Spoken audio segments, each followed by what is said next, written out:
Joining me on the coach's hotline is Ganado head coach Josh Ervin, the head coach of the state champion Ganado Indians. Coach, does that ever get old hearing yourself introduced like that, state champion? I don't know. It's still it's just blessed to have that the opportunity that people say that. Well, it was one of the best games of the entire weekend, one of the best state championship games ever, 30-28 in triple overtime against Stanford. It was the longest state championship game in UIL history. Did it feel that long to you when you were coaching it? I mean, take us down on the sidelines. Like, what was it like playing in a game like that? Yeah, it was, man, crazy. What a blessing and a great opportunity for the kids. So excited that they were able to have the opportunity to go play in AT&T Stadium. And the first half I thought went by pretty quick, but that second half, I don't know, it went quicker than I guess when you watch the replay on TV. But what a great game it was. A moment that we'll remember forever. The kids will remember forever, and it was a great day. Now, before that game, I sat with Ed Kosser, who had a barbershop in Ganado. He's been a fan since the 1950s, and he's got photos of every Ganado State playoff team on that wall in the barbershop. And he was kind of just like the figurehead of a fan base that is so passionate about Ganado football. I mean, how have you all celebrated in Ganado after that state championship? What was the community support been like? Yes, sir. Yeah, so that's one of the things I think that makes Ganado so special. Being a small town, the community kind of they come together and it revolves a little bit around the youth, athletics, the band program here. But after we won the state championship, I mean, it was pretty cool. We had a police escort picked us up a few counties over, and they carried it through 2 or 3 counties until we got back to Ganado that night. The fans were here at the stadium to meet us when we got back. They had a parade a few weeks later, and it's just really cool to see everyone come together and rally around the awesome season that these kids had. Now, I know Ganado had to wait a long time for a state championship, but you didn't have to wait that long, winning your first one at 30 years old. I mean, what about your upbringing allowed you to accomplish this at such a young age? I think the biggest thing, I guess, when I think back and just reflect on all of it, is I've been blessed that I've been able to learn from really good people, whether that's learning really valuable lessons from my parents growing up, and then the teachers and coaches I had when I was in school, and then going off into college, same situation. And then I was blessed to start my career at Bay City under Coach Flores and Coach Bennett, who brought me to Ganado. What a great community we have here. We have great administration that supports athletics and everything for these kids. And then maybe the most important thing, though, is we have great kids here in Ganado and great assistant coaches. And I think when you have all that and you put it together, really good kids, really good administration, really good assistant coaches, you can do special things.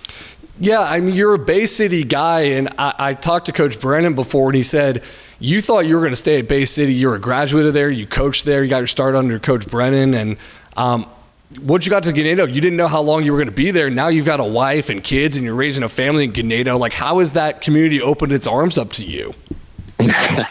Yes, sir. Yeah, that's the crazy part is in life you just don't know what's going to happen, right? Mm-hmm. And I thought I'd be in Bay City forever, and when I got here, I said 2 years, and it's time to pack it up and leave because I just didn't know how I'd fit in a place like this. But I fell in love within the first year with the kids, how hard working they are, and the community. And then obviously, like you talked about, I got married and stuff. But I think being a small community and everyone's really tight knit, it's a great place to raise a family.